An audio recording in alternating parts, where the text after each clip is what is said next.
On to layer 11. So, yes, layer 11. Exiling an exiled card.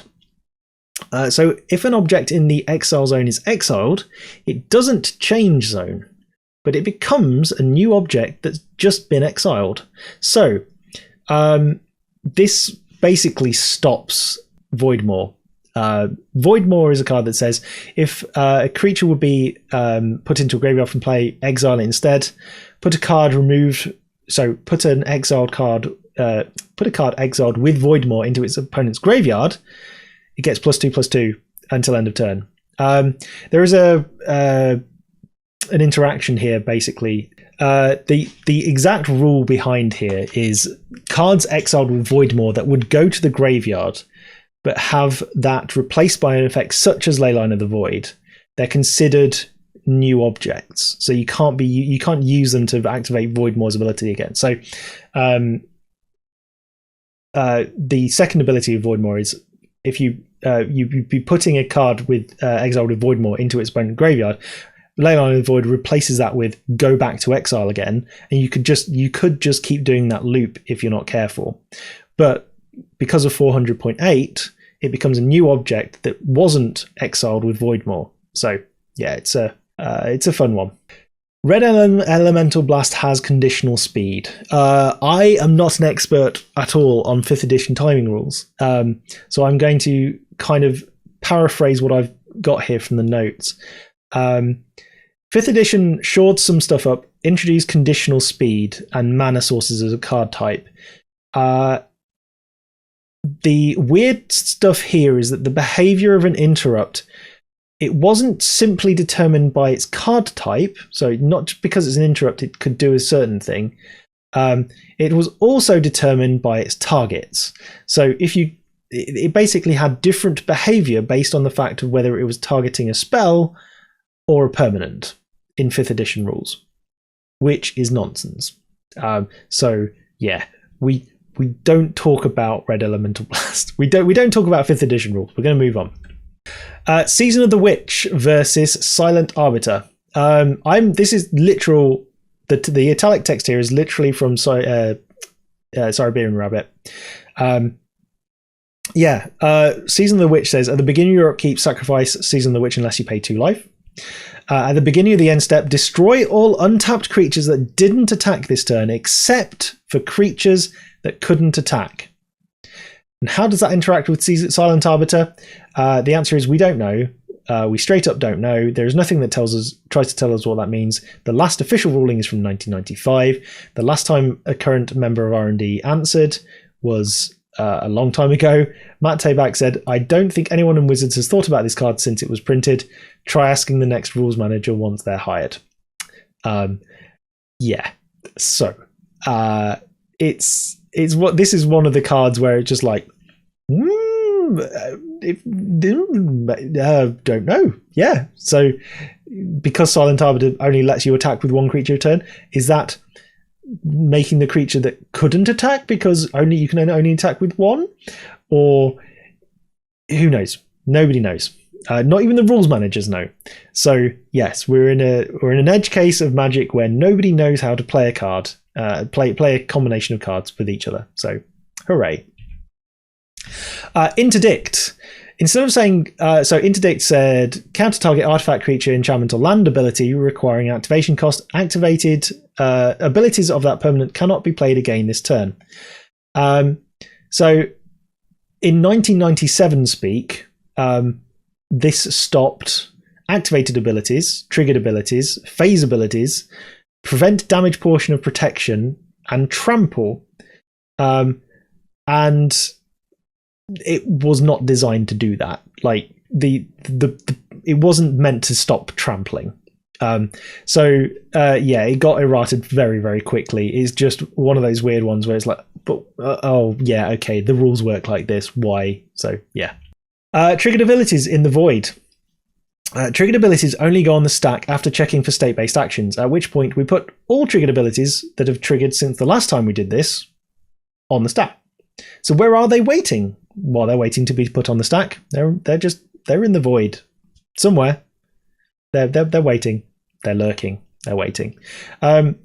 the place they exist is an undefined limbo and the game just knows how to handle that. So hooray. There is no zone. They just exist. Planeswalkers blocking attacks against themselves. This is a fairly nice, probably quite low for what the actual thing is, but you can animate Planeswalkers and they can block if they're being attacked. They can block for themselves. They can block as a creature if they're being attacked. A fun thing with Thraster is that so Thraster has trample over Planeswalkers.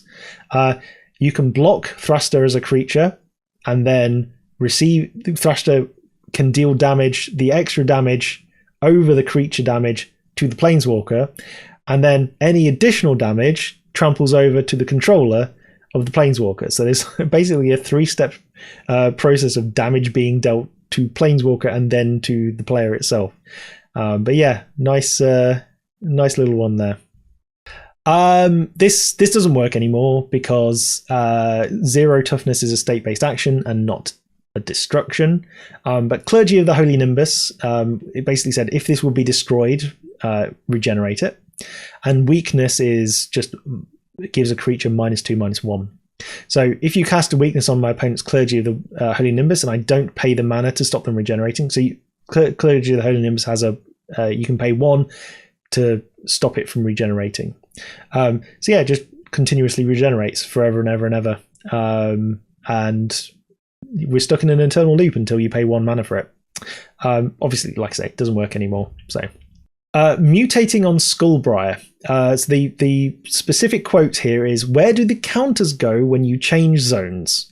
So if you had like persist or something like that, or Skullbriar, like when the mutated permanent gets split up, let's say you flickered and came back, do the counters stay on Skullbriar?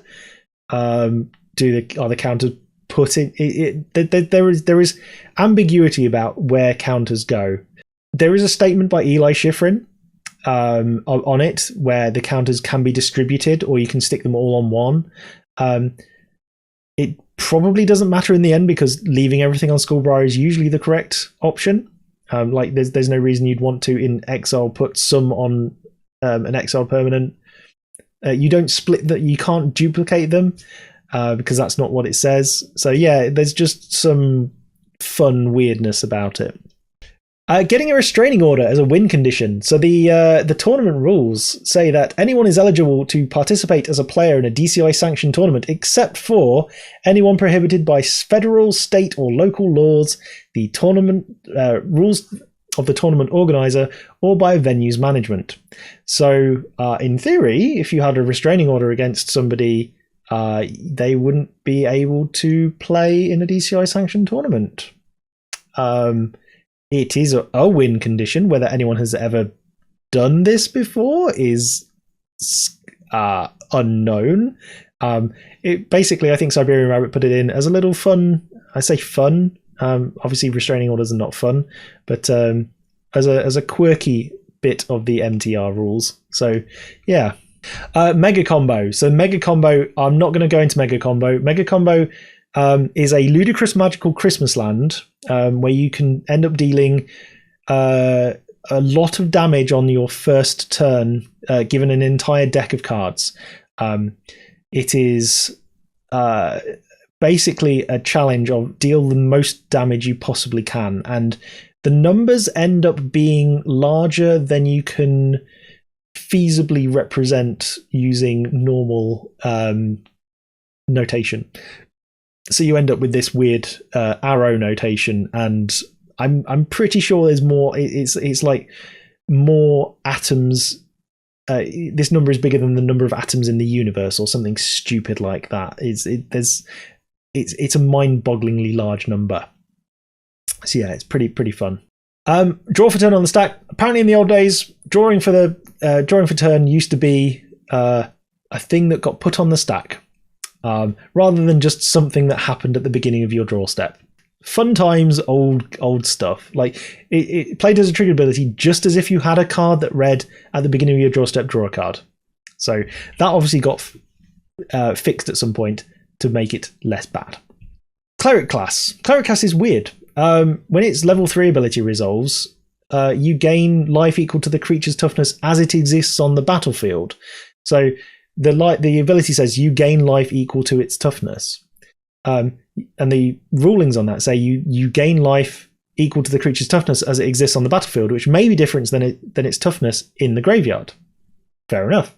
However, the spell Reanimate, the amount of life you lose for that is a similarly worded spell.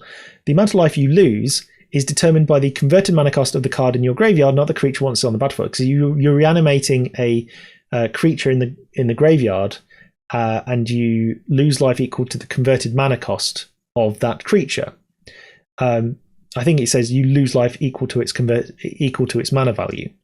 So the wording is basically the same, but for some reason Reanimate is different to Cleric Class.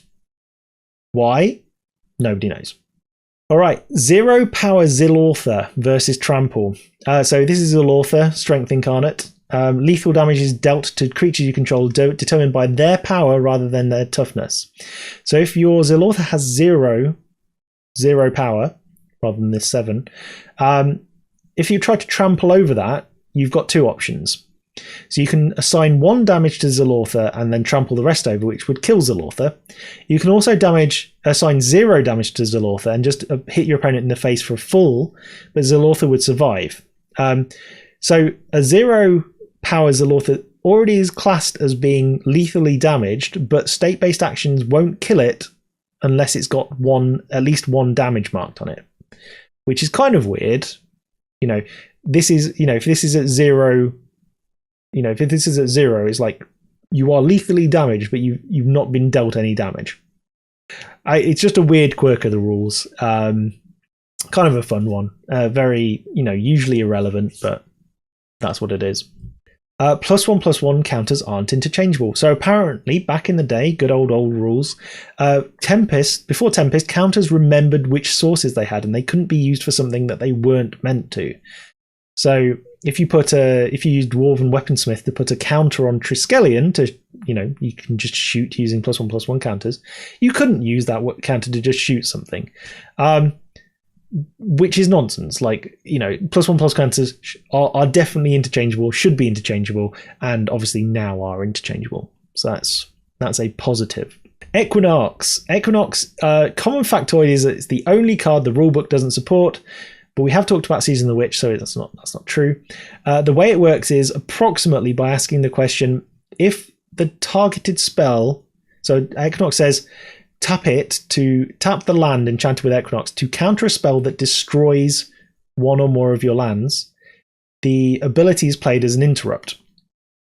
So the question is asked, if the targeted spell were to resolve right now, using only public information, can we determine that a land would be destroyed with 100% certainty?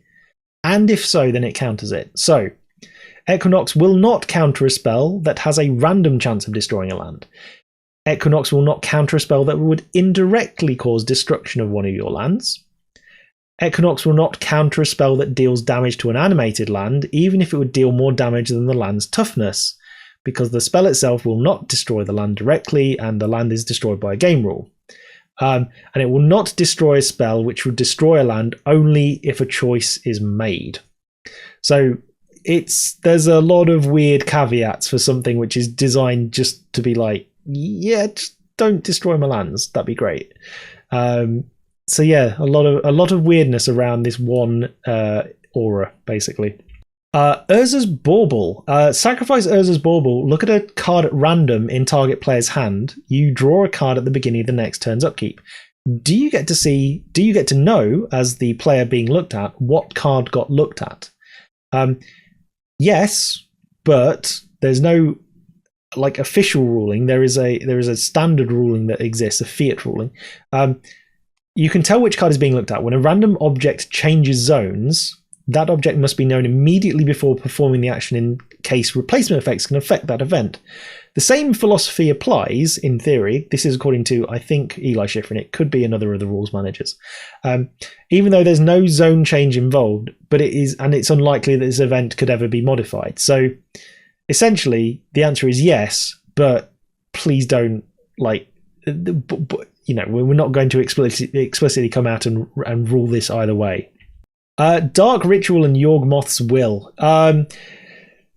Fun. Old rules again. There was a point at which just after the 1998 rules updates, and during the French Nationals 1999 tournament, Yawg Moth's Will and Dark Ritual both got there were some updates that basically affected, I think, Yawg Moth's Will, that effectively let you cast Yawg Moth's Will and then Dark Ritual infinitely from the graveyard. You could just keep casting Dark Ritual and it wouldn't exile. I think it's because Yawg Moth's Will was triggered at the time, and so there was a trigger on the stack to exile Dark Ritual once you cast it, but it was already in the graveyard at the point that it would have been exiled because of interrupt rules, and mana source rules, so you can just keep casting it because it's faster than the trigger.